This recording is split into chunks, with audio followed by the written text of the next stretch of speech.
விக்னேஸ்வரா போற்றி ஓம் நவகரநாதர்களை போற்றி. மீனராசினியர்களுக்கு வணக்கம். மீனராசி காலபுருஷ சக்கரத்தின் 12ஆம் இடம் குரு பகவானின் ஆட்சி வீடு. மீனராசிக்கு நல்லா இருக்குங்க. ஜனவரி மாதம் புத்தாண்டு நல்ல விதமாக பிறக்குது. பெரிய சனின்னு நினச்சி கவலைப்படாதீங்க, அது ஒரு பக்கம் இருக்கட்டும். ராசியில் உள்ள ராகுவும் சனி பகவானும் சேர போகிறாங்க. பெரிய பாதிப்பெல்லாம் ஒன்றும் இருக்காது, ஏன்னா குரு வீட்டில் தான் நடக்குது. குரு வீடு சனி பகவான் வீட்டில் தான் நடக்குது.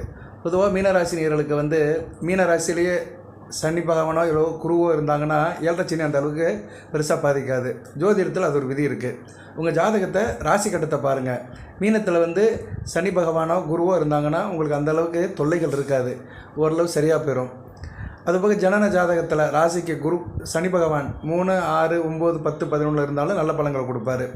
அப்படி பார்க்கும்போது ராசிக்கு ரிஷபம், சிம்மம், விருச்சிகம், தனுசு, மகரம் இந்த இடத்துல இருந்தாலும் சனி பகவான் கெடுபலன்களை கொடுக்க மாட்டார். அதனால் நீங்கள் இந்த ஏழரை சனியை நினச்சி பெருசாக வேற கவலைப்படாதீங்க. சரியாக நேர்களே, நல்ல விதமாக தான் பார்க்கப்படுகிறது. புத்தாண்டில் நான் ஏற்கனவே வீடியோ போட்டிருக்கிறேன். புத்தாண்டு பலன்கள்லாம் பழைய வீடியோ போட்டிருக்கிறேன், அந்த லிங்கையும் கொடுக்குறேன்.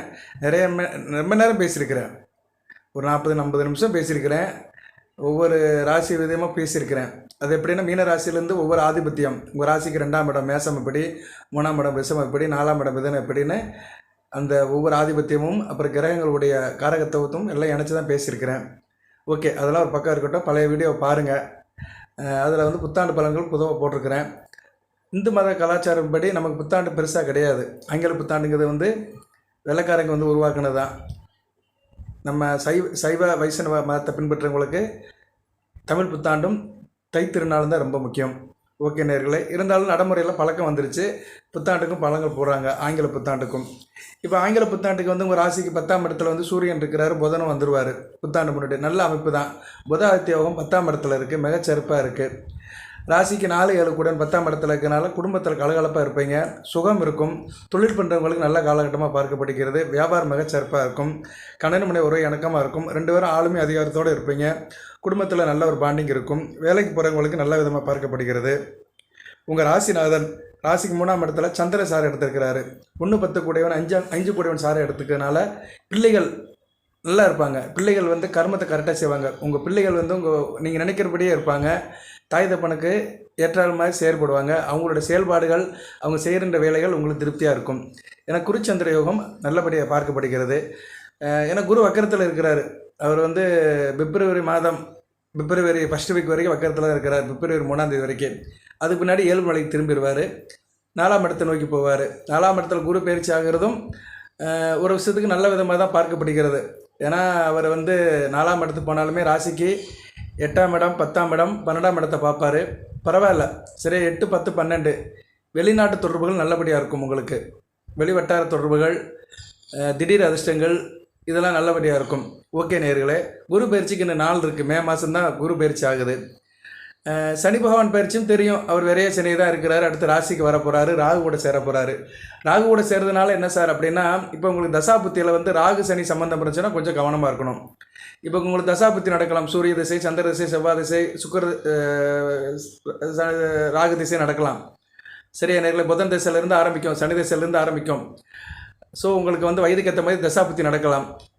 அதில் ராகு புத்தி இல்லைன்னா சனி புத்தி நடக்கிறவங்க கவனமாக இருக்கணும். இந்த புரட்டாதி 4ஆம் பாதத்தில் பிறந்தவங்களுக்கு சனி திசை நடக்கும், கொஞ்சம் வயசுலேயே நடக்கும். அவங்க சனி திசை ராகு புத்தி நடக்கிறவங்க கவனமாக இருங்க.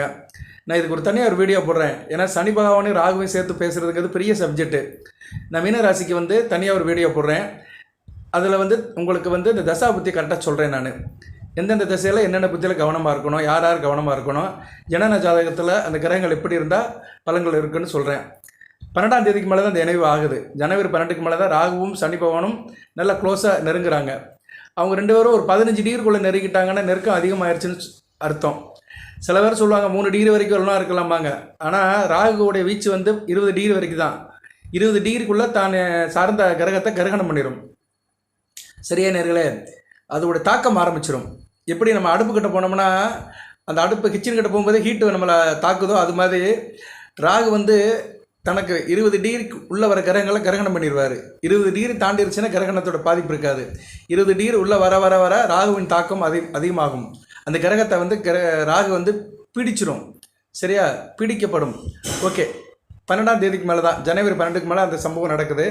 உங்கள் ராசிக்கு 12ஆம் இடத்துலையும் ராசிலையும் நடக்குது. 1/12 நடக்குது. கொஞ்சம் விரயம் இருக்கும், அலைச்சல் இருக்கும், மூத்த சகோதர விஷயத்தில் கொஞ்சம் பிரச்சனைகள் இருக்கும், இல்லைனா அவங்கள விட்டு பிரிகிற மாதிரி இருக்கும். இப்படி சில பலன்கள் நடக்கும். நான் தனியாக வீடியோ போடுறேன். இப்போ இந்த வீடியோ பதிவு வந்து புத்தாண்டு எப்படி சார் இருக்கும் அதை ஒரு அவுட்லைனாக சொல்லிவிட்டு 3 நட்சத்திரத்துக்குமே பூரட்டாதி, உத்திரட்டாதி, ரேவதி இந்த 3 நட்சத்திரத்துக்குமே பலன்கள் எப்படி இருக்குன்னு சொல்கிறேன். பொறுமையாக கேளுங்க. உங்கள் நட்சத்திரம் வர வரைக்கும் கேளுங்க. நான் முடிஞ்சால் அந்த நட்சத்திரத்துக்கு உண்டான யோகா நாட்களை தனித்தனியாக சொல்லுவேன். கண்டிப்பாக தனித்தனியாக தான் சொல்லுவேன். டைம் பாஸில் வேறு போடுறேன், நான் டைம் செட்டிங்கில் வேறு போடுறேன். நீங்கள் பாருங்கள், ஸ்கிப் பண்ணிடாதீங்க. சரியா நேர்களே, போதி ஜோடத்தில் நிறைய தகவல்கள் சொல்கிறேன், அப்டேட் பண்ணுறேன் பஞ்சாங்கத்தை பார்த்து. ரைட் சார், புத்தாண்டில் அது புதுமைகள் இருக்கா அப்படின்னா, புத்தாண்டு முழுக்க அவங்களுக்கு 2025 இருக்கிற இடத்த விட்டு நகல்ற மாதிரி தான் இருக்கும். தொழில் ரீதியாக, வியாபார ரீதியாக, பொழப்புக்காக ஒரு இடம் விட்டு ஒரு இடம் போகிற மாதிரி இருக்கும். மற்றவங்களை பிரிகிற மாதிரி இருக்கும். ஆனால் அதில் லாபம் இருக்கும். ராகு 12ஆம் இடத்துக்கு போயிடுவார், குரு பார்வைக்கு வருவார், 12 கூடியவன் ராசிக்கு வந்துடுவார். ஸோ 12ஆம் இடம் ஆதிபத்தியம் கொஞ்சம் விசேஷமாக இருக்கும். சுப செலவுகள் இருக்கும். சுப செலவுகள் இருக்குன்னா என்ன அர்த்தம்? திடீர் செலவுகள் வரும். அதுக்கேற்ற மாதிரி உங்களுக்கு பணப்பழக்கமும் இருக்கும். சரியா நேர்களே, கேது வந்து உங்கள் ராசிக்கு வந்து 6ஆம் இடத்துக்கு போயிடுவார். அருமையான அமைப்பு. உத்தியோகம் பண்ணுறவங்களுக்கு மிகச்சிறப்பாக இருக்கும். மீன ராசியில் வேலை இல்லாமல் இருக்கிறவங்களுக்கு உத்தியோகம் நல்லா கிடைக்கும். அரசு சம்மந்தப்பட்ட காரியங்கள் நல்லா இருக்கும். அதுபோக வந்து கேது சிம்மத்தில் இருப்பார். 6ஆம் இடத்துல கேது இருக்கிறதுனால எதிரிலால் எந்த பிரச்சனையும் இருக்காது. அரசியல்வாதிகளுக்கு நல்லா இருக்கும். அரசியல்வாதிகள், அரசாங்க சம்மந்தப்பட்டவங்களுக்கெல்லாம் இடைஞ்சல் இல்லாமல் இருக்கும், எதிர்ப்பு இல்லாமல் இருக்கும். நல்லபடியாக மலமலன்னு கொண்டு போவீங்க. செவ்வாய் வந்து ராசிக்கு 5ஆம் இடத்துல 4ஆம் இடத்துல தான் இருக்கிறார். கொஞ்சம் கவனமாக இருக்கணும். சரியா, குடும்பத்தில் உறவு முறையில் கவனமாக இருங்க. அதெல்லாம் கொஞ்சம் செவ்வாய் வந்து இப்போதைக்கு சிறப்பாக இல்லை. சரியா, செவ்வாய் வந்து மீன ராசிக்கு வலுத்தாருன்னா நல்லாயிருக்கும். ஜூன் 6ஆம் தேதிக்கு மேலே தான் அவர் வந்து ராசிக்கு 6ஆம் இடத்துக்கு போகிறாரு. 6ஆம் இடத்துக்கு செவ்வாய் போயிட்டாருன்னா அருமையான காலம். ஸோ ஜூனுக்கு மேலே உங்களுக்கு மிகச்சிறப்பாக இருக்கும். அதனால் கொஞ்சம் பல்ல கடிச்சிட்டு இருங்க. ஜனவரி மாதத்துலேருந்து ஜூன் மாதம் வரைக்கும் பல்ல கடிச்சிட்டு இருங்க. பொறுமையாக இருங்க, அவசரப்படாதீங்க, பதட்டப்படாதீங்க. ஜூன் மாதத்துக்கு மேலே நல்ல மாற்றம் வரும். செவ்வாய் சிறப்பாக தருவார். மற்ற கிரகங்கள்லாம் இப்போதைக்கு நல்லா இருக்குது. சூரியன், புதன்,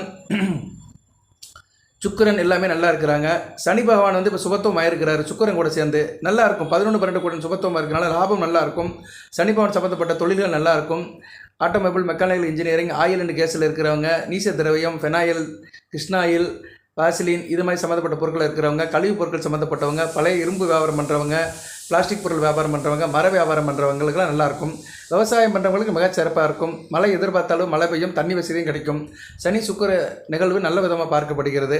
நல்லா இருக்கிறார். சுக்கிரை வந்து அங்கே சேர்ந்துட்டார். 28/12/2024 சேர்ந்துட்டார். அவர் எனவாகி 2 நாள் ஆகிப்போச்சு. தொடர்ந்து இருப்பார் அவர். சரியா நேரில் அடுத்து உங்கள் ராசிக்கே வருவார். ராசியில் வந்து ராகுவை சுபத்துவப்படுத்துவார். நல்ல விதமாக பார்க்கப்படுகிறது. இதே காலகட்டத்தில் வந்து சனி பகவான் கூடயும் ராகு கூடயும் சுக்கிரன் சேர்றதுனால உங்கள் ராசி 3, 8 கூடயும் டிஸ்டர்பன்ஸ் ஆவார். அதனால் இளைய சகோதரி விஷயத்தில் கவனமாக இருங்க. சகோதரின்னு யார்? தங்கச்சி விஷயத்தில் கவனமாக இருங்க. தங்கச்சி விஷயத்தில் சில பிரச்சனைகள் வரலாம், எதிர்பாராத சம்பவங்கள் நடக்கலாம். அதனால் உங்கள் உடன் பிறந்த இளைய சகோதரி விஷயத்தில் கொஞ்சம் கவனமாக இருங்க. ஏன்னா சுக்கிரன் ஒரு பெண் கிரகம். அதனால் அந்த இளைய சகோதரியை தான் டிஸ்டர்ப் பண்ணுவார். அவங்க விஷயத்தில் கவனமாக இருங்க. மற்றபடி சுக்கிரன் ராசிக்கு 12ஆம் இடம் ராசிக்கு வருது நல்ல விஷயமாக பார்க்கப்படுகிறது. அடுத்தடுத்து 12ஆம் இடம் சுக்கிரனுக்கு மறைவு கிடையாது. அதனால் ஒரு நல்ல விதமாக பார்க்கப்படுகிறது. அதுபோய் 8 கூடியவன் 12ஆம் இடத்துல மறைகிறாரு. கெட்டவன் கிட்டிடும் ராஜயோகம்னு சொல்லுவாங்க. அது நல்ல விதமாக தான் பார்க்கப்படுகிறது. அது அவர் கெட்டு போனாலுமே கெட்ட கிரகம் சனி பகவானை சுபத்துவப்படுத்துகிறாரு. ஒரு கல்லில் 2 மாங்காய். அப்படி பார்க்கும்போது உங்களுக்கு வந்து சனி பகவானுடைய அந்த இது குறையும், பார்வை தாக்கம் ரொம்ப குறையும். சனி பகவான் ராசிக்கு 12ஆம் இடத்துலேருந்து இப்போ 2ஆம் இடத்தை பார்க்குறாரு. 2ஆம் இடத்தை பார்க்குறதுனால இப்போ வந்து உங்களுக்கு வந்து வருமானம் நல்லா இருக்கும், குடும்பத்தில் ஒரு கலகலப்பு இருக்கும், சந்தோஷம் இருக்கும், நல்ல விதமாக பார்க்கப்படுகிறது. சரியா நேர்களை நல்ல விதமாக தான் இருக்குது. ஏன்னா சுக்கிரன் வந்து உங்கள் ராசிக்கு வந்து அடுத்தடுத்து ராசிக்கு வராரு. ஸோ இன்னும் 2 மாத காலங்கள் நல்லாயிருக்கும். சரியா நேர்களே நல்ல விதமாக பார்க்கப்படுகிறது. வருமானம் இருக்கும், உங்கள் பேச்சில் ஒரு இனிமை இருக்கும், நல்ல விதமாக பார்க்கப்படுகிறது. அடுத்து வந்து ராசிக்கு வந்து 6ஆம் இடத்தை பார்ப்பார். உத்தியோகத்து போகிறவங்களும் மிக சிறப்பாக இருக்கும். சரியா நேர்களே, ஏன்னா சனி பகவான் வந்து ராசிக்கு 6ஆம் இடத்தையும் பார்ப்பார். அவர் பார்வையுடைய கெடு குறையும். ஏன்னா சுக்கிரன் கூட சேர்ந்துருக்கனால அந்த கெடு பார்வை குறையும். நல்லாயிருக்கும். கொடுக்கல் வாங்கல் நல்லாயிருக்கும். தாய்மாமன் உறவு நல்லாயிருக்கும். தேக ஆரோக்கியம் நல்லாயிருக்கும். கடன் கப்பு வச்சுருக்கிறவங்க திருப்பி கொடுப்பீங்க. கடன் பற்ற காசெல்லாம் திருப்பி வரும். கடனை திருப்பி கொடுக்கறதுக்கு பணம் ஏதோ ஒரு வகையிலேருந்து வரும். ஸோ அந்த கடன் பிரச்சனை இருக்கிறவங்களுக்கு ஒரு ரெமெடி கிடைக்கும், ஒரு ரிலாக்ஸேஷன் கிடைக்கும். அடுத்து வந்து உங்கள் ராசிக்கு அவர் வந்து எந்த இடத்த பார்க்குறாருன்னா ராசிக்கு வந்து 9ஆம் இடத்தை பார்க்குறாரு. ஆல்ரெடி ஏற்கனவே 9ஆம் இடத்துல வந்து புதன் இருக்கிறாரு. நல்ல அமைப்பு தான். சரியா, புதனை பார்த்தாலுமே நல்ல பார்வையில் பார்க்குறாரு. சுக்கிரன் கூட சேர்ந்து பார்க்குறதுனால குடும்பத்தில் தாயாரோட அன்பு இருக்கும், தாய்வழி உறவுகள் நல்லபடியாக பார்க்கப்படுகிறது. விவசாயம் பண்ணுறவங்களும் மிகச்சிறப்பாக இருக்கும். விவசாயம் பண்ணி வியாபாரம் பண்ணுறவங்களும் மிகச்சிறப்பாக இருக்கும். இன்னும் சில விவசாயிகள் வியாபாரிகளாகவும் இருப்பாங்க, ஹோல்சேல் வியாபாரியாக இருப்பாங்க, அவங்களுக்கு நல்லா இருக்கும். கூடுதலாக வந்து புதன் சம்மந்தப்பட்ட வேலைகள் மிகச்சிறப்பாக இருக்கும். புதன் 7க்கு வேறு உடையவன், தொழில்காரகன் தான், எல்லாம் மட்டும் தொழிலையும் குறிக்கும். ஸோ புதன் சம்மந்தப்பட்ட தொழில், காகிதம், பேப்பர், இப்படி நிறைய சொல்லிட்டு போகலாம். புஸ்தகம், நோட்டு புஸ்தகம், பைண்டிங் கடை, புஸ்தக கடை, அப்புறம் எஜுகேஷனல் ட்ரஸ்ட்டு, சொல்லிக் கொடுக்குறவங்க, டீச்சர்ஸ், வக்கீல், டேபிள் ஒர்க் பார்க்குறவங்க, அக்கௌண்டண்ட்டு, கிளர்க்கு வேலை பார்க்குறவங்க, சிஸ்டர் ரிலேட்டடாக இருக்கிறவங்க, டைப்ரைட்டிங் இன்ஸ்டியூட் வச்சுருக்கிறவங்க, சாஃப்ட்வேர் இன்ஜினியர்ஸ், ஐடி படித்தவங்க, தொழில்நுட்பம் படித்தவங்க, இவங்களுக்குலாம் நல்லாயிருக்கும். சனி பார்வை புதனுக்கு இருக்கிறதுனால தொழில்நுட்பம், குறிப்பாக டிப்ளமாவில் மெக்கானிக்கல் இன்ஜினியர்ஸ், ஐடிஐ, வார்பிங், கார்பெண்டர்ஸ், இரும்பு சம்மந்தப்பட்ட வேலையில் இருக்கிறவங்களுக்குலாம் மிக நல்லாயிருக்கும். ஏன்னா புதன் ஒரு தொழில்நுட்பம் உள்ள கிரகம், சனி பகவான் ஒரு இரும்பு சம்மந்தப்பட்ட கிரகம். ரெண்டு சேரும்போது என்ன ஆகும்னா, அந்த இரும்பு சம்மந்தப்பட்ட விஷயத்தில் வந்து டெக்னாலஜியில் இருக்கிறவங்களும் நல்லாயிருக்கும். புதன் வந்து ஒரு ஆராய்ச்சியை கொடுக்குற கிரகம், அதனால் அந்த இணைவும் நல்ல விதமாக பார்க்கப்படுகிறது. சரியா? ஸோ நல்ல விதமாக தான் இருக்குது. உங்கள் ராசிக்கு 9ஆம் இடம் வந்து ஓரளவு ஆக்டிவாக இருக்குது. புதன் வந்து 3ஆம் தேதி வரைக்கும் இருக்கிறார், ஜனவரி 3 வரைக்கும். அதுக்கிட்டு 10ஆம் இடத்துக்கு வந்துட்டாரு, மிக அருமையான பலங்களை கொடுப்பாரு. 10ஆம் இடம் நல்லா வளர்க்கும். சூரிய புதன் சேர்ந்து குரு வீட்டிலே இருக்கிறாங்க, உங்கள் ராசிநாதனுடைய 100 வீட்டில் இருக்கிறதுனால அந்த அமைப்பு நல்ல விதமாக பார்க்கப்படுகிறது. ஸோ இப்போதைக்கு வந்து இந்த புத்தாண்டு ஆரம்பிக்கும் போது நல்லா தாங்க இருக்குது. 7 சனின்னு ஒரு வார்த்தை இருக்குது, ஒரு பிராக்கெட்டுக்குள்ளே தான் மீனராசி இருக்குது. 7 சனின்னு ஒரு பிராக்கெட்டுக்குள்ளே இருந்தாலுமே உள்ளே போய் பார்த்தோம்னா முதலுக்கு மோசம் இல்லை, நல்லா இருக்குது, நல்லபடியாக போயிட்டுருக்குது. தசாபுத்தி நல்லா இருக்கணும் உங்களுக்கு. சரியா? உங்களுக்கு வந்து நடக்கிற தசாபுத்தி வந்து சனி திசையோ, புதன் திசையோ, கேது திசையோ, சுக்கிர திசையோ, சூரிய திசையோ, சந்திர திசையோ, செவ்வாய் திசையோ நல்லா இருக்கணும். இப்போதைக்கு செவ்வாய் கொஞ்சம் பின்னடைவில் தான் இருக்கிறாரு. செவ்வாய் திசை நடக்கிறவங்க கொஞ்சம் கவனமாக இருந்துக்கோங்க. சூரிய திசை நடக்கிறவங்களும் சிறப்பாக இருக்கும். சுக்கிர திசை நடக்கிறவங்களுக்கு கொஞ்சம் டிஸ்டர்பன்ஸ் இருக்க தான் செய்யும். ஏன்னா சுக்கிரன் வந்து இப்போ சனிக்கிட்டே ராகுகிட்டே போய் சேர்ந்துருக்கிறாரு. அதனால் சுக்கிர திசை நடக்கிறவங்களுக்கு அடுத்து வருகின்ற 2 மாத காலத்துக்கு கொஞ்சம் கஷ்டங்கள் இருக்க தான் செய்யும். மற்றபடி ராகு திசை நடக்கிறவங்களுக்கு நல்லாயிருக்கும். ஏன்னா ராகுவோட சுக்கிரன் சேருவார், ஒரு நல்ல பலன்கள் கொடுப்பாரு. ஸோ இப்படி தான் தசாபுத்தி நடக்கிறவங்களுக்கு கோச்சாரத்தில் கிரகங்களுடைய நிலைப்பாட்டுக்கு ஏற்ற மாதிரி பலன் கிடைக்கும்.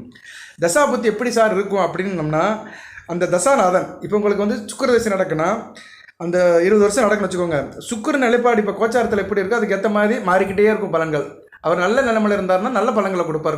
உங்கள் ஜனன ஜாதகத்தின்படி, ஜனன ஜாதகத்திலே நல்ல நிலைமையில் இருக்கணும், அங்கேயும் நல்ல நிலைமையில் இருக்கணும். உங்கள் பிறந்த ஜாதகத்திலே நல்ல நிலைமையில் இருந்து கோச்சாரத்திலே நல்ல நிலைமையில் வந்தார்னா அந்த சுக்கிர திசை 20 வருஷம் நடக்குது பார்த்தீங்களா, அந்த 20 வருஷத்தில் ஒவ்வொரு இடத்துலையும் ஒவ்வொரு மாதத்துலையும் ஒவ்வொரு பலன்களை கொடுப்பாரு. சரியா? ஏன்னா ஒரு மாதத்துக்கு ஒரு தடவை ராசி மாறுவார். 24 நாள், அந்த 28 நாளுக்கு ஒரு தடவை வந்து அவர் வந்து ராசி மாறுவார். எந்தெந்த ராசிக்கு மாறுறாரோ அந்தந்த ராசிக்கு ஏற்ற மாதிரி பலன்களை கொடுப்பாரு. இதுதாங்க ஜோதிடம். இதுக்கேற்ற மாதிரி தான் பலன்கள் முன்ன பின்ன இருக்கும். சில மாதம் பார்த்தீங்கன்னா நமக்கு சுப செலவு நிறைய இருக்கும், திருமண செலவு இருக்கும், வேறு ஏதாச்சும் வீட்டுக்கு தேவையான பொருட்கள் வாங்கி போடுவோம், அதெல்லாம் சுப செலவு தான். வீட்டுக்கு வாங்கி போடுற பொருட்கள்லாம் வீட்டில் தானே கிடக்க போகுது, வெளியே போகுது, அப்போ அது சுப செலவு தான். அது மாதிரி இருக்கும். இப்போ வந்து 12ஆம் இடத்துக்கு சுக்கிரன் வந்துட்டார், சுப செலவு இருக்கும். 12 கூடவும் கூட சேர்ந்து இருக்கிறதுனால வீட்டில் சுப செலவு இருக்க தான் செய்யும். இப்போ சனி பகவான் 12, 11 கூடையவன், அதனால் மூத்த சகோதர விஷயத்தில் செலவுகள் இருக்கும். குறிப்பாக மூத்த சகோதரி விஷயத்தில் செலவுகள் இருக்கும். நீங்கள் வந்து சகோதரிக்காக சில செலவு பண்ணலாம். சரியா? இப்படி சில அமைப்பு இருக்கும். அதுபோக வந்து சனி பகவான் ஒரு உழைக்கின்ற கிரகம், உழைப்பாளிக்குள்ள கிரகம், வேலைக்கார கிரகம். வேலைக்கு போகிறவங்க, தினசரி ஃபீல்டு ஒர்க் பார்க்குறவங்க, இந்த பெண்கள் வந்து வெளி வேலைக்கு போவாங்க, அந்த 100 நாள் வேலை, அப்புறம் வந்து தோட்டம் விவசாயத்துக்கெல்லாம் வேலைக்கு போவாங்க, கூலி வேலைக்கு. அவங்களுக்கெல்லாம் ஓரளவு நல்ல விதமாக பார்க்கப்படுகிறது. ஏன்னா அவங்கெல்லாம் வேர்வை சிந்தி வேலை வைப்பாங்க. பொதுவாக 7 சனி காலகட்டத்தில் வந்து சனி பகவானுக்கிட்டேருந்து வெளியே வரணும்னா, அவருடைய தாக்கத்திலேருந்து வெளியே வரணும்னா நல்ல ஃபீல்டு ஒர்க் பார்க்கணும், வேலை பார்க்கணும். நல்லா எந்த அளவுக்கு நீங்கள் கஷ்டப்பட்டு வேலை பார்க்குறீங்களோ அந்த அளவுக்கு சனி பகவான் உங்களுக்கு நல்ல பலன்களை கொடுப்பாரு. 7 சனி வந்துருச்சுன்னு சோர்ந்து போய் மூலையில் உட்காரக்கூடாது. ஜாதகம் இந்த ராசி பலன்கள்லாம் ஒரு பக்கம் இருந்தாலுமே மீன ராசினியர்களுக்கு நான் சொல்கிற ஒரே ஒரு வார்த்தை என்னென்னா, நல்லா வேலை பாருங்கள். எந்த வேலைனாச்சும் பாருங்கள், வருமானத்தை எதிர்பார்க்காதீங்க, மனசு விட்டுறாதீங்க. ஐயோ நம்ம வேலை பார்க்குறோமே, நம்ம உழைப்புக்கேற்ற கூலி இல்லையே, உழைப்புக்கேற்ற ஊதியம் இல்லை அப்படின்னு நினைக்காதீங்க. கண்டிப்பாக சனி பகவான் கொடுப்பாரு. இந்த 7 சனி முடிஞ்சு போகும்போது கண்டிப்பாக வாரி வழங்கிட்டு போவார், நல்லாயிருக்கும். சரியா? அவரை மாதிரி கொடுப்பவர் கிடையாது, ஆனால் அவரை மாதிரி கெடுப்பவரும் கிடையாது. அவர் சில கர்ம பலன்களை செய்வார், வாழ்க்கைக்கு அதுவும் தேவை தான். எப்படி வந்து நமக்கு வியாதி வந்துச்சுன்னா கசப்பான மருந்து சாப்பிட்றோம், பத்தியம் இருக்கிறோம், விரதம் இருக்கிறோம், அந்த நோயை குணப்படுத்துறதுக்காக நிறைய மெனக்கிடுறோம். அது மாதிரி தான் சனி பகவான் வந்து 7 சனியாக வராரு, எல்லா ராசிக்கும் வருவார். இப்போ மீன ராசிக்கு வந்திருக்கிறாரு. அதனால் நல்லா உழைங்க, ஹார்ட் ஒர்க் பண்ணுங்கள், வருமானத்தை பற்றி எதிர்பார்க்காதீங்க, அது கண்டிப்பாக வரும். உங்களுக்குன்னு உள்ளது கண்டிப்பாக வரும். இந்த பிறவியில் நீங்கள் என்ன சம்பாதிக்கணுமோ, எதை சேர்க்கணுமோ அது கண்டிப்பாக வரும். ஏன்னா வரும்போது நம்ம எதுவும் கொண்டு வர போகிறது கிடையாது, போகும்போது எதையும் கொண்டு போக கிடையாது. இங்கே உள்ளதை இங்கேயே வாங்கி இங்கேயே கொடுத்து இங்கேயே விற்று இங்கேயே சாப்பிட்டு இங்கேயே எல்லாத்தையும் முடிச்சுட்டு தான் போகிறோம். அதனால் ஒரு தெளிவான மனநிலையில் இருங்க, யதார்த்தத்தை புரிஞ்சுக்கோங்க. சரியா நேர்களே? பரமாத்மா சொல்லியிருக்கார் கிருஷ்ணன், நம்ம கொடுக்கறதுக்கு எதுவும் இல்லை, எடுக்கிறதுக்கு எதுவும் இல்லை. எதை கொண்டு வந்தாயோ இங்கே இழைப்பதற்கு, எதை பெற்றாயோ நம்ம இதை மற்றவங்க கொடுப்பதற்கு, எல்லாமே இங்கேருந்து தான் பெறப்பட்டது, இங்கே தான் கொடுக்கப்பட்டது. சரியா நேர்களே? தாய் தந்தை உறவும் இந்த பூமியில் தான் நமக்கு கிடச்சிது. கணவன் என்ற உறவும் இந்த பூமியில் தான் கிடச்சிது. அந்த கணவன் மூலமாக ஒரு பிள்ளை, ஒரு வாரிசுங்கிற உறவும் இந்த பூமியில் தான் கிடச்சிது. ஸோ எதுவுமே நம்ம வரும்போது கொண்டு வரல. சரியா நேரில்? அதனால் ரொம்ப உட்காந்து வருத்தப்படாதீங்க, முடங்க போகாதீங்க. நல்லா ஒர்க் பண்ணுங்கள். காலையில் எந்துங்க, காலை கடனை முடிங்க, சூரிய நமஸ்காரம் பண்ணுங்க, சாப்பிடுங்க, பூஜை அறையில் சாப்பிடுங்க, வேலை வெட்டியை பாருங்கள், மனதை ஒரு முகம் வச்சுக்கோங்க. பிரச்சனை இருக்க தான் செய்யும். பிரச்சனை இல்லாத மனுஷன் யாருமே கிடையாது. பிரச்சனையெல்லாம் தூக்கி ஒரு பக்கம் வச்சுட்டு வேலையை பாருங்கள். சரி, நமக்கு இப்போ ஏழரை இருக்கிறதுனால பிரச்சனையோட தாக்கம் அதிகமாக இருக்குது. கொஞ்சம் நம்மளை தூரமாக நின்று தொடுறவன் கிட்ட வந்து தொடுறான்னு வச்சுக்கணும், அவ்வளோதான். தூரமாக இருந்து பார்க்குறவன் கிட்ட வந்து பார்த்துட்டு நம்மளை முறைக்கிறான், அதனால் நம்ம கொஞ்சம் கஷ்டமாக இருக்குது அப்படின்னு நினச்சிட்டு போகணும். சரியா? அதை மென்று தின்னுட்டு போயிடணும். அதையே நினச்சிட்டு இருக்கக்கூடாது. ஓகே, கொஞ்சம் ஒரு ஆறுதலுக்காக தான் சொல்லியிருக்கிறேன். கவலைப்படாதீங்க, நல்லா இருக்குது, பொறுமையாக இருங்க. நான் அடுத்து தசாபுத்திக்கு வீடியோ போடுறேன் உங்களுக்கு. நான் அடுத்தடுத்து நடக்கிற தசாபுத்தி, இப்போ உதாரணத்துக்கு உத்திரட்டாதி நட்சத்திரத்தில் பிறந்திருக்கீங்கன்னா உங்களுக்கு சுக்கிர திசையிலேருந்து, ஒரு மத்தியம வயதில் இருக்கிறவங்களுக்கு சுக்கிர திசையிலேருந்து இருக்கும். சரியா? சுக்கிர திசை, சூரிய திசை, சந்திர திசை நடக்கும். நான் இப்படி ஒவ்வொரு 3 நட்சத்திரத்துக்குமே அந்த தசாபுத்திக்கு தனித்தனியாக வீடியோ போடுறேன். லக்கண ரீதியாக வீடியோ போடுறேன். லக்கண ரீதியாக அந்த தசாநார்கள் புத்திநார்கள் எப்படி இருப்பாங்கன்னு வீடியோ போடுறேன். அடுத்தடுத்து வர்ற வீடியோக்கெல்லாம் பாருங்கள், உங்களுக்கு ரொம்ப ஹெல்ப்பாக இருக்கும். சரியா? உங்கள் ஜனன ஜாதகம், தனிப்பட்ட ஜாதகத்தையே நீங்கள் கம்பேர் பண்ணிக்கலாம். ஓகே நேர்களே, இப்போ இந்த புத்தாண்டு ஆரம்பிச்சிருச்சு, நல்லா தான் இருக்குது. 2025 ரொம்ப எல்லாம் மோசம் கிடையாது. சுபகிரகங்கள் குரு உங்கள் ராசிக்கு நான் சொன்ன மாதிரி தொலைதூரத்தை அமைப்பை பார்க்குறாரு. இருக்கிற இடத்த விட்டு நகண்டு போகிற மாதிரி தான் இருக்கும். கேது உறவுகளும் நல்ல நிலைமையில் இருக்கிறாரு. செவ்வாயும் வருடம் ஜூன் மாதத்துக்கு மேலே நல்ல நிலைமைக்கு வந்துடுவார். ஸோ ஜூன் மாதத்துக்கு மேலே நல்ல ஒரு ஏற்றம் இருக்கும். ஒரு 6 மாதம் கொஞ்சம் கஷ்டமாக தான் இருக்கும். இருந்த போதிலும் புதன் சுக்கிரன் நல்ல பலன்களை கொடுப்பாங்க உங்களுக்கு. சரியா நேர்களே? புதன் சுக்கிரன் சூரியன் இவங்களாம் நல்ல பலன்களை கொடுக்குறாங்க. இந்த 3 கிரகங்களும் நல்ல பலன்களை கொடுக்குது மீன ராசிக்கு. புதன் சூரியன் சுக்கிரன். அதனால் ஓரளவு குடும்பத்தை பேலன்ஸ் பண்ணி போயிடுவீங்க, பிரச்சனை ஒன்றும் இருக்காது. கணவன் மனை உறவு மட்டும் பார்த்துக்கோங்க. சரியா நேர்களே? கணவன் மனை உறவு மட்டும் கொஞ்சம் கவனமாக இருக்கணும். ஏன்னா 7 கூடிய புதன் அவர் கொஞ்சம் நாள் இருக்குது. இன்னும் அவர் சனி பகவான் கூட சேருவார். அதுக்கெல்லாம் இன்னும் ஒரு 3 மாதத்துக்கு மேலே இருக்குது. மார்ச் ஏப்ரலில் தான் சேருவார். உங்கள் ராசிக்கிட்ட வருவார். ராசியிலேருந்து நீசமாவார். அந்நேரம் மட்டும் கணவன் மனைவி உறவை கொஞ்சம் கவனமாக பார்த்துக்கணும். மனைவி என்றால் கணவன், கணவன் என்றால் மனைவி, அவங்க உறவு, உடல்நலம் எல்லாத்தையும் கவனிச்சுக்கணும். இப்போதைக்கு at% ஒன்றும் பிரச்சனை இல்லை. ஓகே நேர்களே, இப்போ இந்த வீடியோ பதில் இப்போ முக்கியமான இடத்துக்கு வந்திருக்கிறோம். இப்போ ஜனவரி மாதம் வருது. அடுத்த ஜனவரி 31 நாட்கள். இந்த 31 நாட்களில் 3 நட்சத்திரத்துக்குமே யோகமான நாட்களை சொல்கிறேன், பொறுமையாக கேளுங்க. சரியா நேரில்? இவ்வளோ நேரம் பொது பலன்களை சொன்னேன், ராசிக்குன்னு சொன்னேன். இப்போ நட்சத்திரத்துக்கு சொல்கிறேன். பூரட்டாதி நட்சத்திரம், உத்திரட்டாதி நட்சத்திரம், ரேவதி நட்சத்திரம். இந்த நட்சத்திரத்துக்கு ஜனவரி 31 நாட்களில் எந்தெந்த நாட்கள் யோகமான நாட்கள் அதை சொல்ல போகிறேன். மற்ற நாட்கள் நீங்கள் இறைவனை வழிபாடு பண்ணுங்கள். அது நட்சத்திரத்துக்குன்னு ஒரு பலன் இருக்குது. நட்சத்திரங்கிறது ரொம்ப முக்கியம். அதாவது ஒரு நட்சத்திரத்துக்குமே அன்றைக்கி ஒரு வேல்யூ இருக்குது. குரு பலம், சுக்கிர பலம், புதன் பலம், இந்த 3 சுபகரங்கள் சேர்ந்து பலனை கொடுக்கும். அதன்படி பார்த்தோம்னா இந்த 3 நட்சத்திரத்துக்குமே முக்கியமான நாட்கள், ராஜயோக நாட்கள், அதிர்ஷ்ட நாட்களை சொல்ல போகிறேன். கவனமாக கேளுங்க. அந்த நாட்கள் அன்றைக்கி உங்களுக்கு கண்டிப்பாக ஒரு சகாயம் கிடைக்கும், ஒரு சந்தோஷம் இருக்கும், ஒரு லாபம் இருக்கும், ஒரு ஏற்றம் இருக்கும், ஒரு முன்னேற்றமான நாளாகவே பார்க்கப்படுகிறது. மற்ற நாட்கள் அன்றைக்கி அந்த கிழமை என்னைக்கு வருதோ அந்த கிழமையை வச்சு சாமி கும்பிடுங்க. இப்போ இந்த 3 நட்சத்திரத்துக்கு என்ன சொல்கிறேன்னா, இப்போ உங்களுக்கு யோக நாட்கள் தவிர மற்ற நாட்கள் வருது. அது ஞாயிற்றுக்கிழமைனா அன்றைக்கி சூரிய நமஸ்காரம் பண்ணுங்கள். திங்கக்கிழமைனா சிவபெருமானை கும்பிடுங்க. சிவனை மற்ற வீட்டில் சொல்லிட்டு போங்க. வீட்டில் இருந்து சாமி கும்பிட்டு போங்க. பூஜை அறையில் சிவனை நினச்சி கும்பிட்டுட்டு போங்க. செவ்வாய்க்கிழமைனா கந்தச கவசம் படிங்க, முருகனுடைய மந்திரத்தை சொல்லுங்கள். புதன்கிழமைனா பெருமாள் நாமத்தை சொல்லிட்டு போங்க. வியாழக்கிழமைனா சிவனுடைய நாமத்தை சொல்லிட்டு போங்க. வெள்ளிக்கிழமைனா மகாலட்சுமி நாமத்தை சொல்லிட்டு போங்க. அஷ்டலட்சுமி சோத்திரத்தை சொல்லிட்டு போங்க. சனிக்கிழமைனா ஆஞ்சநேயர் நாமத்தை சொல்லுங்கள். இல்லைன்னா 12ஆம் படி கருப்பசாமியை கும்பிடுங்க. ஐயப்பன் சாமத்தை சொல்லுங்கள். இப்படி ராமநாமத்தையும் சொல்லலாம். இன்றைக்கி ஆஞ்சநேயரோட ஜெயந்தி. இன்றைக்கி மார்கழி மாதம் மூல நாள், ஆஞ்சநேயரோட ஜெயந்தி. இந்த வீடியோ இரவில் தான் வரும். நிறைய நேரம் போயிட்டு வந்திருப்பீங்க. போயிட்டு வந்தவங்களுக்கெல்லாம் ஒரு நன்றி, வாழ்த்துக்கள். ஏன்னா இன்றைக்கி அனுமான் அவதரித்த நாள், முக்கியமான நாள். அனுமான் நாமத்தை சொல்கிறது, அனுமானை போய் தரிசிக்கிறது முக்கியமான நாளாக பார்க்கப்படுகிறது. ஓகே நேர்களே, மார்கழி மாதம் அவருடைய பிறந்த நாள்.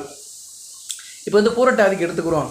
பூரட்டாதி நட்சத்திரத்துக்கு இந்த ஜனவரி மாதம், வருகின்ற ஜனவரி மாதம் முக்கியமான நாட்கள் என்ன சார் அப்படின்னு பார்த்தோம்னா, பூரட்டாதி நட்சத்திரம், குருவின் நட்சத்திரம். குரு நல்ல நிலைமையில தான் இருக்கிறாரு. குரு யார் கூட சேர்த்து இருக்கிறாருன்னா சுக்கிரன் வீட்டில் இருக்கிறாரு.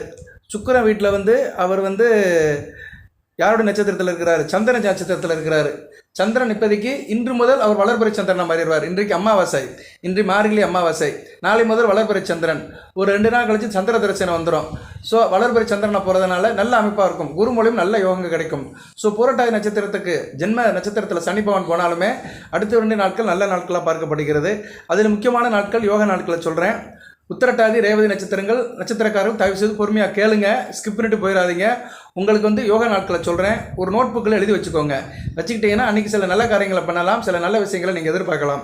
இப்போ பூரட்டாதிக்கு வந்து யோகமான நாட்கள் அப்படின்னு பார்த்தோம்னா ஜனவரி மாதம் 6ஆம் தேதி, 15ஆம் தேதி, 24ஆம் தேதி, அதே மாதிரி ஜனவரி 1ஆம் தேதி, 10ஆம் தேதி, 19ஆம் தேதி, ஜனவரி 3ஆம் தேதி, 12ஆம் தேதி, 21ஆம் தேதி, அடுத்து ஜனவரி 2ஆம் தேதி, 11ஆம் தேதி, 20ஆம் தேதி. நான் கொஞ்சம் கலந்து தான் சொல்லியிருக்கிறேன், பட் அந்த டேட்டெல்லாம் மைண்டில் வச்சுக்கோங்க.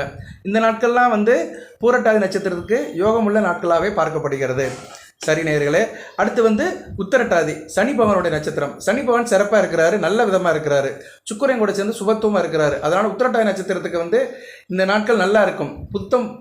புது வருடம் பிறக்கும்போது நல்ல விதமாக பார்க்கப்படுகிறது. அதுபோக வந்து உங்கள் ராசிக்கு இவர் யார், சுக்கிரனும் வந்து 12ஆம் இடத்துல மறைஞ்சு இவரை சுபத்துவப்படுத்துறாரு. கெட்டவன் கெட்டிடன் ராஜவன் சொன்ன மாதிரி சுக்கிரன் 12ஆம் இடத்துல மறைகிறாரு. 8 கூடியவன் 12ஆம் இடத்துல மறைகிறதும் நல்ல விதமாக பார்க்கப்படுகிறது. ஸோ உத்திரட்டாதி நட்சத்திரத்துக்கு யோகமுள்ள நாட்கள் அப்படின்னு பார்த்தோம்னா ஜனவரி 7, 16, 25, 4, 13, 22, ஜனவரி 2, 11, 20, ஜனவரி 3, 12, 21. இந்த நாட்கள்லாம் வந்து உத்திரட்டாதி நட்சத்திரத்துக்கு யோகமுள்ள நாட்களாக பார்க்கப்படுகிறது. அடுத்து ரேவதி நட்சத்திரம், புதனுடைய நட்சத்திரம். புதன் நல்ல நிலைமையில தான் இருக்கிறாரு. ராசிக்கு 9ஆம் இடத்துல இருக்கிறாரு. ஜனவரி 3ஆம் தேதி 10ஆம் இடத்துக்கு வந்துடுவார். அருமையான அமைப்பு. 4ஆம் இடத்தையும் 7ஆம் இடத்தையும் பார்ப்பார். கூட்டுத்தொழில், பங்கு சந்தை, ஷேர் மார்க்கெட், இன்வெஸ்ட்மெண்ட் நல்லா இருக்கும். கணவன் மனை உறவு நல்லா இருக்கும். தாயோட அணுக்கு நல்லா இருக்கும். விவசாயம் பண்ணுறவங்க, வேளாண் உற்பத்தி பண்ணுறவங்களுக்கு நல்லா இருக்கும். வண்டி வாகன யோகம் நல்லா இருக்கும். உயர்கல்வி படிக்கிற மாணவர்கள் நல்ல விதமாக பார்க்கப்படுகிறது. நான் அந்த 3 நட்சத்திரத்துக்கு வேணால் அடுத்து தனித்தனியாக வேணால் பலன்களை சொல்கிறேன். நான் இந்த வீடியோவில் வந்து யோகமுள்ள நாட்களை சொல்கிறேன்.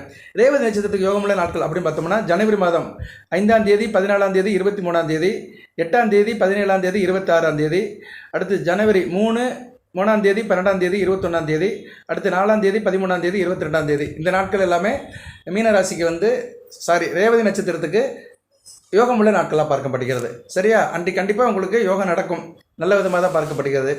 சரி சார், இந்த யோகமுள்ள நாட்கள் சொல்கிறீங்க, அன்றைக்கி என்ன சார் நடக்கும் அப்படின்னு யாரும் கேள்வி கேட்டிங்கன்னா கூடுதலாக கொஞ்சம் நேரம் பாருங்கள், அந்த தகவலையும் சொல்லிடுறேன் நான். சரியா? அதையும் சொல்கிறேன். பலன்கள் வந்து எவ்வளோ நாளாக சொல்லலாங்க, பலன்கள் வந்து சொல்லிக்கிட்டே இருக்கலாம். இன்றைக்கி ஒரு நாள் முழுக்க சொல்லலாம். சரியா? ஒவ்வொரு நாட்களுமே உங்களுக்கு இந்த ஜனவரி மாதம் மாதத்தை எடுத்துக்கிட்டு ஒவ்வொரு நாட்களுக்குமே மீனராசிக்கு என்னென்ன நடக்கும்னு கண்டிப்பாக சொல்லலாம். ஒரு ஜோதிடராக சொல்ல முடியும். என்ன நேரம் வேணும், அதே மாதிரி கேட்குறதுக்கு உங்களுக்கு பொறுமை இருக்கணும். இதெல்லாம் இருந்துச்சுன்னா சொல்லிக்கிட்டே இருக்கலாம். நான் மீனராசி கூட தினமும் வீடியோ போடலாம், தினமும் வீடியோ போடலாம். மீனராசிக்கு வந்து 31/12/2024 எப்படி இருக்கும், பூரட்டாதிக்கு எப்படி இருக்கும், உத்திரட்டாதிக்கு எப்படி இருக்கும், ரேவதிக்கு எப்படி இருக்கும், இந்த 3 நட்சத்திரத்தில் பிறந்தவங்களுக்கு, எந்தெந்த லக்கணத்தில் பிறந்தவங்களுக்கு எப்படி இருக்கும், விழாவரே சொல்லிக்கிட்டே இருக்கலாம். நான் கூட நினைப்பேன் மீனராசி வந்து ஏழரை சனி இருக்குது, மீனராசிக்கு தொடர்ந்து வீடியோ போடுவோம், நாள் பழங்கள் டெய்லி சொல்லுவோம், அவங்களுக்கு ஒரு தைரியமாக இருக்கட்டுமே. இப்போ நாளைக்கு என்ன நடக்க போது, யார் எந்தெந்த விஷயத்தில் கவனமாக இருக்கணுங்கிறது முதல் நாள் ஒரு வீடியோ போட்டுட்டோம்னா நீங்கள் அதை பார்த்துட்டேன்னு வச்சுக்கோங்களேன், மறுநாள் கொஞ்சம் கவனமாக இருப்பீங்க. அப்படிதான் நினைக்கிறேன். பட் எனக்கு வந்து வேலைகள் அதிகம், எல்லா ராசிக்கும் வீடியோ போடணும். அதுபோக தனிப்பட்ட ஜாதகம் நிறையா வருது, அதையும் நான் பார்க்கணும். சரியா நேரில் நான் வந்து அதுபோக கோயில் குளத்துக்கு போகணும். இன்றைக்கி வந்து அமாவாசை, ஆஞ்சநேயர் ஜெயந்தி, கோயிலுக்கு போய்ட்டு வந்தேன், சில காரியங்கள் பண்ணேன். எதுக்கு சொல்ல வரேன்னா, நானும் ஒரு நல்ல மனநிலையில் இருக்கணும், ஃப்ரீயாக இருக்கணும், ஃப்ரீ மைண்டில் இருக்கணும். அப்படி இருந்தேன்னா கண்டிப்பாக வந்து மீனராசிக்கு நான் தொடர்ந்து வீடியோ போடுறேன். வாட் எவர் மேபி குடும்பமானவரே மீனராசிக்கு கூடுதலாகவே வீடியோ போடுறேன். நான் சாதக பாதங்களை உங்களுக்கு அப்பப்போ நான் வந்து சொல்கிறேன், உள்ளதை சொல்கிறேன். சரியா? அது வந்து உங்களுக்கு எந்த அளவுக்கு அது வந்து மேட்சிங் ஆகுதோ சொல்ல முடியாது. பட் வந்து பஞ்சாங்கத்தில் உள்ளதை, அட் பெர்சன்ட் உள்ளதை, கோச்சாரத்தில் உள்ள நிலைமைகளை சொல்கிறேன். அதை வந்து உங்கள் ஜனனஜாதத்தை கம்பேர் பண்ணி சொல்கிறேன், ஒப்பிட்டு சொல்கிறேன், அவ்வளோதான். சரியா? ஓகே. இப்போ வந்து பூரட்டாதி நட்சத்திரத்துக்கு சொன்னேன் நான் 6ஆம் தேதி, 15ஆம் தேதி, 24ஆம் தேதி நல்லா இருக்கும்னு. அன்றைக்கி வந்து எப்படி இருக்குன்னா கொடுக்கல் வாங்கல் நல்லாயிருக்கும், கையில் காசு பணம் இருக்கும், கோயில் குளத்துக்கு போயிட்டு வருங்க, பெரியவரோட ஆசீர்வாதம் இருக்கும். பேங்க் ஸ்டாஃபில் இருக்கிறவங்க, அரசு சம்மந்தப்பட்ட கருவூலத்தில் இருக்கிறவங்க, பணம் சம்மந்தப்பட்ட வேலையில் இருக்காங்க, தனியார் அரசு சம்மந்தப்பட்ட வேலைகள் இருக்கவங்க நல்லாயிருக்கும். அடுத்து வந்து பூரட்டாதி நட்சத்திரத்துக்கு 1, 10, 19ஆம் தேதி எப்படி சார் இருக்கும்னா கணவன் மனைவி உறவு நல்லாயிருக்கும், திருமண அமைப்பு நல்லபடியாக கை கொடுக்கும். அதுமாதிரி என்டர்டைன்மெண்ட்டாக இருப்பீங்க, பொழுதுபோக்கு அம்சங்கள் நல்லாயிருக்கும். எங்கேனாச்சும் போயிட்டு வருவீங்க, ஜவுளி கடை எங்கேனாச்சும் போயிட்டு வருவீங்க, வீட்டுக்கு தேவையான பொருட்களை வாங்கி போடுவீங்க, வண்டி வாகனம் வச்சுருக்கவங்க நல்லாயிருக்கும், புதிய வண்டி வாங்கலாம், சரியா? திரைப்படத்துறையில் இருக்கிறவங்க, கலை சம்மந்தப்பட்ட துறையில் இருக்கிறவங்க மிகச்சிறப்பாக பார்க்கப்படுகிறது. அதேமாதிரி பூரட்டாதிக்கு வந்து 3ஆம் தேதி, 12ஆம் தேதி, 21ஆம் தேதி வாய்க்கு ருசியாக சாப்பிடுவீங்க. அம்மாவுடைய அன்பு நல்லபடியாக இருக்கும், தாயாருடைய கவனிப்பு நல்லா இருக்கும், தாய்மாமன் உறவு நல்லா இருக்கும், நீங்கள் நல்லா இருப்பீங்க. குறிப்பாக பெண்களுக்கு நல்ல யோகமுள்ள நாட்களாக பார்க்கப்படுகிறது. பிள்ளைகள் விஷயத்தில் நல்லா ஏற்றிருக்கும், பிள்ளைகளால் நல்ல பெருமை இருக்கும், பூர்வ புண்ணிய சொத்துக்கள் கிடைக்கும், தவப்பன் வழி உறவு முறைகள்லாம் வீட்டுக்கு வந்துட்டு போவாங்க, அவங்களால ஒரு சகாயம் இருக்கும், நல்ல விதமாக இருக்கும், மனமும் உடலும் ஒரே மாதிரி இருக்கும். அடுத்து வந்து பூரட்டாதி நட்சத்திரத்துக்கு 2, 11, 20 2ஆம் தேதி, 11ஆம் தேதி, 20ஆம் தேதி எப்படி இருக்கும்னா படிக்கிற மாணவர்கள் நல்லா இருக்கும், படிப்பு நல்லபடியாக இருக்கும், உயர்கல்வி படிக்கிற மாணவர்கள் நல்லா படிப்பீங்க, ஆள் நல்லா ஷார்ப்பாக இருப்பீங்க, புத்திசாலித்தனமாக இருப்பீங்க, பிரில்லியண்டாக இருப்பீங்க. வியாபாரம் பண்ணுறவங்களும் மிகச்சிறப்பாக இருக்கும், வியாபாரம் பண்ணுறவங்களும் மிகச்சிறப்பாக இருக்கும். ஐடி ஃபீல்டில் வேலை பார்க்குறவங்க, கணிதம் சம்மந்தப்பட்ட வேலையில் இருக்கிறவங்க, ஆராய்ச்சி கூடத்தில் இருக்கிறவங்க, சிறு குறு தொழில் பண்ணுறவங்களுக்குலாம் மிகச்சிறப்பாக இருக்கும். அடுத்து வந்து மற்ற 2 நட்சத்திரத்துக்கும் நான் சொல்கிறேன். நான் அந்த குறிப்பிட்ட நாளுக்குள்ளே என்ன பலன்கள்னு சொல்லிட்டு வீடியோ நிறைய பண்ணுறேன் நேர்களே. உத்திரட்டாதி நட்சத்திரத்துக்கு யோக நாட்களில் வந்து நான் வந்து 7ஆம் தேதி, 16ஆம் தேதி, 25ஆம் தேதி சொன்னேன். இதெல்லாம் கொஞ்சம் நோட் பண்ணி வச்சுக்கோங்க. அன்றைக்கி எப்படி சார் இருக்கும்னா நல்லா இருப்பீங்க, ஆள் நல்லா இருப்பீங்க, ஸ்மார்ட்டாக இருப்பீங்க, தாய் தந்தையோட ஆசீர்வாதம் இருக்கும், நல்ல ஒரு பேலன்ஸாக இருப்பீங்க, பேலன்ஸான சமநிலையில் இருப்பீங்க, கொடுக்கல் வாங்கல் நல்லாயிருக்கும், பண விஷயத்தில் நல்லா இருப்பீங்க, வர வேண்டிய பணம் வரும், அது மாதிரி கடன் பட்டவங்களுக்கு பணம் திருப்பி வந்துடும். ஃபைனான்ஸ் பண்ணுறவங்க, வட்டி கடை வச்சுருக்கிறவங்க, நகை கடை வச்சுருக்கிறவங்க இவங்களுக்கு நல்ல விதமாக பார்க்கப்படுகிறது. கோயில் சம்மந்தப்பட்ட வேலைகளுக்கு நல்லாயிருக்கும், மத குருக்கள், போதகர்கள், அர்ச்சகர்கள் இவங்களுக்கு நல்லாயிருக்கும். அதுபோக பூஜை புனஸ்கார பொருட்கள் விற்கிறவங்களுக்கு மிகச்சிறப்பாக பார்க்கப்படுகிறது. மஞ்சள் சம்மந்தப்பட்ட பொருட்கள் விற்கிறவங்களுக்கு மிகச்சிறப்பாக இருக்கும். ஸோ உங்களுக்கு அந்த நாட்கள் வந்து நல்ல யோகமுள்ள நல்லா பார்க்கப்படுகிறது. பிள்ளைகள் விஷயத்தில் நல்ல ஒரு முன்னேற்றம் இருக்கும், பிள்ளைகளால் பெருமைப்படுவீங்க. அடுத்து 4ஆம் தேதி, 13ஆம் தேதி, 22ஆம் தேதி உத்திரட்டாதி நட்சத்திரத்துக்கு வந்து எப்படி சார் இருக்கும்னா வாய்க்கு ருசியாக சாப்பிடுவீங்க, ஹோட்டல் வச்சுருக்கவங்க நல்லாயிருக்கும், சிற்றுண்டி சாலை ஹோட்டல் வச்சுருக்கிறவங்க, உணவு உற்பத்தி பண்ணுறவங்க, விவசாயம் பண்ணுறவங்க, தோட்டம் வச்சுருக்கவங்க மிக சிறப்பாக இருக்கும். அதுபோக வந்து அன்றைக்கி தேதிக்கு வந்து உங்களுக்கு மனநிலை ஒரே நல்லாயிருக்கும், மனமும் உடலும் ஒரே மாதிரி இருக்கும், சீராக இருக்கும், சிறப்பாக இருக்கும். 2ஆம் தேதி, 11ஆம் தேதி, 20ஆம் தேதி நல்லாயிருக்கும், கணவன் மனைவி உறவு நல்லாயிருக்கும், குடும்பத்தில் கலகலப்பாக இருப்பீங்க, எங்கேனாச்சும் வெளியே போயிட்டு வருவீங்க, கேளிக்கை நிகழ்ச்சி போவீங்க, பீச், பார்க்கு, இல்லைனா வெளியே எங்கேனாச்சும் ஒரு அவுட் ஸ்டேஷன் போயிட்டு வரதுக்கு நல்ல ஒரு காலகட்டமாக பார்க்கப்படுகிறது. வாசனைய திரவங்கள், ஜவுளி சம்மந்தப்பட்ட வேலை இருக்கிறவங்க, கார்மெண்ட்ஸ் வச்சுருக்கிறவங்க, டிபார்ட்மெண்ட் ஸ்டோர் வச்சுருக்கிறவங்க, கேளிக்கை நிகழ்ச்சி சம்மந்தப்பட்டவங்களுக்கெல்லாம் நல்ல ஒரு காலமாக பார்க்கப்படுகிறது. அடுத்து உத்திரட்டாதி நட்சத்திரத்துக்கு 3, 12, 21 இந்த 3 நாட்கள் ஜனவரி மாதம் எப்படி சார் இருக்கும்னா அறிவுபூர்வமாக இருப்பீங்க, ஆக்கப்பூர்வமாக இருப்பீங்க, எந்த ஒரு காரியத்தையும் கரெக்டாக செய்வீங்க, வியாபாரம் பண்ணுறவங்களும் மிகச்சிறப்பாக இருக்கும். அதுபோக வந்து சொல்லிக் கொடுக்குறவங்க, டீச்சர் வேலை, வக்கீல் வேலை பார்க்குறவங்க, பேசி பழக்கிறவங்க, டப்பிங் குரல் கொடுக்குறவங்க, திரைப்படத்துறையில் இருக்கிறவங்க, பின்னணி பாடகர்கள், கலை சம்மந்தப்பட்ட வேலையில் இருக்கிறவங்க, இயலிசை, நாடகம், ஓவியம் இவங்களுக்கெல்லாம் மிகச்சிறப்பாக நல்லா பார்க்கப்படுகிறது. அடுத்து வந்து ரேவதி நட்சத்திரம், புதனுடைய நட்சத்திரம். ரேவதி நட்சத்திரத்துக்கு உள்ள நாட்கள் 5ஆம் தேதி, 14ஆம் தேதி, 23ஆம் தேதி ஜனவரி மாதம். நான் ஒவ்வொரு மாதமும் அதை சொல்கிறேன் நான், சரியா? அடுத்து பிப்ரவரி, மார்ச் வரும்போது அந்தந்த காலத்திலே சொல்லுவேன், அப்பப்போ வீடியோவை பார்த்துக்கோங்க. இதெல்லாம் ஒரு வருமுன் காப்போம், வளமாக இருப்போம். இந்த நாட்கள்லாம் யோகமுள்ள நாட்கள், இந்தந்த வகையில் உங்களுக்கு வந்து அதிர்ஷ்டம் கிடைக்கும்னு சொல்கிறேன். அந்தந்த வகையில் ஒரு முன்னேற்றம் இருக்கும். இப்போ ரேவதிக்கு வந்து 5ஆம் தேதி, 14ஆம் தேதி, 23ஆம் தேதி நல்லபடியாக பார்க்கப்படுகிறது. கணவன் மனைவி உறவு நல்லாயிருக்கும், கூட்டுத்தொழில் பங்கு சந்தை நல்லாயிருக்கும், பிள்ளைகள் வச்சு நல்ல ஒரு ஏற்றமாக இருக்கும், ஆள் அறிவுபூர்வமாக ஆக்கப்பூர்வமாக இருப்பீங்க, எந்த ஒரு காரியத்தையும் சிறப்பாக செய்வீங்க. குறிப்பாக காய்கறி கடை வச்சுருக்கிறவங்க, மண்டி வச்சுருக்கிறவங்க, வெங்காய மண்டி, வெள்ளை மண்டி வச்சுருக்கிறவங்க, சுகர் ஃபேக்ட்ரி வச்சுருக்கிறவங்க, சுகர் சப்ஃபேக்ட்ரியில் வேலை பார்க்குறவங்க இவங்களுக்கு நல்லபடியாக இருக்கும். ஸ்வீட் ஸ்டால் வச்சுருக்கிறவங்க, சாப்பாடு பொருட்கள், பெரிய பெரிய ஹோட்டல், போர்டிங் அண்டெல்லாம் வச்சுருக்கவங்க நல்லாயிருக்கும். தண்ணீர் சம்மந்தப்பட்ட வேலை பார்க்குறவங்க, ஐஸ்கிரீம், பியூட்டி பார்லர் வச்சுருக்கவங்களுக்கு மிகச்சிறப்பாக பார்க்கப்படுகிறது. மீனவர்களுக்கும் நல்லாயிருக்கும், ஃபிஷர்மேன் சொல்கிறோம்ல அவங்களுக்கும் நல்ல ஒரு காலமாக பார்க்கப்படுகிறது. அடுத்து வந்து ரேவதி ஜனவரி 8, 17, 26 இந்த 3 நாட்கள் வந்து கொடுக்கல் வாங்கல் நல்லாயிருக்கும், கையில் காசு பணம் இருக்கும், நல்ல பணம் கிடைக்கும். அன்றைக்கி வந்து குருபலம் இருக்கிறதுனால நல்ல பணம் வரும், கொடிசுர யோகம் கூட கிடைக்கலாம் சில பேருக்கு, நல்ல விதமாக பார்க்கப்படுகிறது. அடுத்து வந்து ஜனவரி 3, 12, 21 இந்த 3 நாட்கள் வந்து நல்லா இருப்பீங்க, சரியா? தூரத்து இடம் நல்லபடியாக அமையும், தூரதேசத்துலேருந்து செய்திகள் வரும், வெளிநாட்டு வெளிமான தொடர்பு நல்லபடியாக இருக்கும், அங்கேருந்து பணம் வரும், உங்கள் ஃபாரஸ்ட் டிபார்ட்மெண்ட்லேருந்து கூட பணம் வரலாம், சரியா? வெளிநாட்டு தொடர்புகளில் பணம் வரலாம், எக்ஸ்சேஞ்சிலேருந்து பணம் வரலாம், எக்ஸ்சேஞ்ச் மேலே அவ்வளோ பொருளை கொடுத்து கூட வாங்கலாம், நல்ல ஒரு யோகமான நாளாக பார்க்கப்படுகிறது.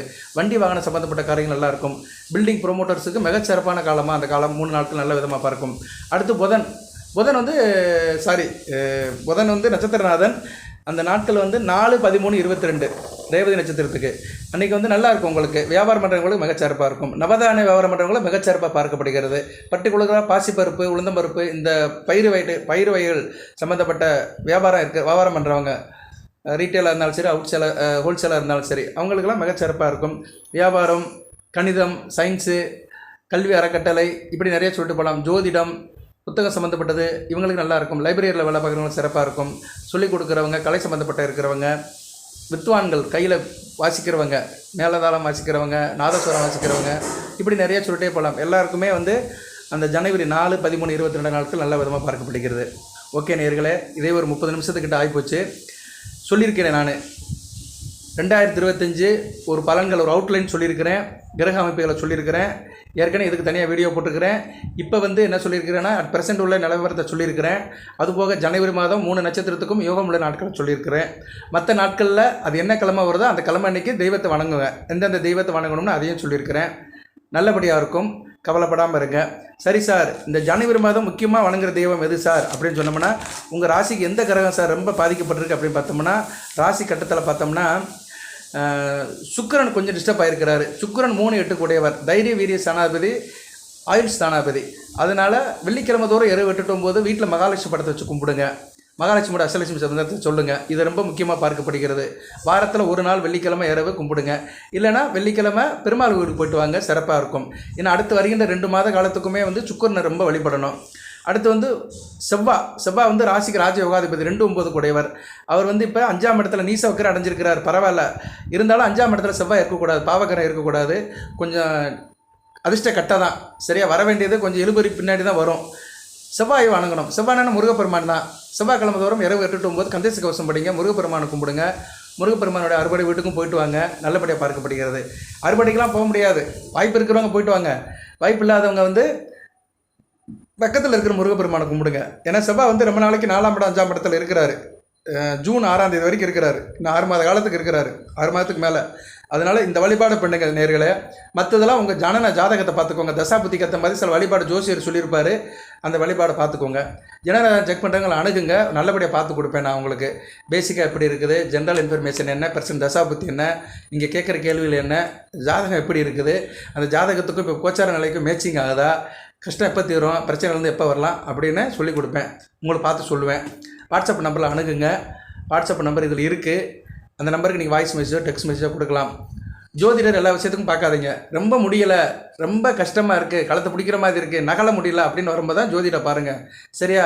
சும்மா சில பேர் ஜோசியரை பார்க்குறேன், அதுக்கு போகிறேன், இதுக்கு போகிறேன், கோயிலுக்கு போகிறேன், ரொம்ப செலவு பண்ணுவாங்க. அந்த செலவெல்லாம் பண்ணாதீங்க. பரிகாரத்துக்கு செலவு, அந்த செலவு, இந்த செலவெல்லாம் பண்ண வேண்டாம். அதுக்கு கடனை வாங்குவாங்க. பரிகாரம் பண்ணுறேன்னு கடன் வாங்குவாங்க. இல்லைனா கோயிலுக்கு போகிறேன் அப்படின்னு சொல்லிட்டு கடனை வாங்கிட்டு கோயிலுக்கு போகிற ஆள்லாம் இருக்கிறாங்க. எந்த சாமியும் சொல்லலை நீ கடன்பட்டு கஷ்டப்பட்டு என்னை பாருன்னு. வீட்டில் இருந்தே கும்பிடுங்க. நான் அதை தான் சொல்லியிருக்கிறேன். செவ்வாய்க்கிழமை வெள்ளிக்கிழமை இரவு 8-9 நான் சொன்ன சாமியை கும்பிடுங்க, இறைவனை கும்பிடுங்க, நல்லபடியாக இருக்கும். நான் என்று அகந்தையில் சொல்லலை, உள்ளதை சொல்கிறேன். அவனின்றி அணுகலும் அசையாது. ஏதோ ஒரு இறைவனுடைய ஒரு அருட்கொடை இருக்கிறதுனால நான் 30 நிமிஷத்துக்கு மேலாக மீனராசி பேசிகிட்டு இருக்கிறேன். நல்ல விதமாக இருக்கும். இப்போதைக்கு உங்களுக்கு சுக்கிரன் ஒரு கெட்டு போனாலுமே நல்ல பலன்களை கொடுக்குறாரு, சரியா? அவருடைய காரகத்தவங்கள் இழந்து போனாலுமே ஆதிபதி விஷயங்கள் நல்லா இருக்கும். கெட்டவன் கெட்டிடின் கெட்டிடம் ராஜயோகம். வாழ்த்துக்கள் நேர்களே. எல்லாம் இறைவன் மீனராசி நேர்களுக்கு சில சௌபாகியத்தையும் சில ஐஸ்வர்யத்தையும் சில நன்மையும் கொடுப்பாரு. பிறக்கின்ற புத்தாண்டு ஒரு புது வேகத்தை கொடுக்கட்டும், ஒரு மறுமலர்ச்சியை கொடுக்கட்டும், ஒரு மாற்றத்தை கொடுக்கட்டும். அனைத்து வளங்கள் நலங்களை பெற்று தேக ஆரோக்கியத்துடன் தீர்க்காலுடன் நீடோடி வாழ்க, நிறைந்த வளம் பெறுக. நன்றி நேர்களே.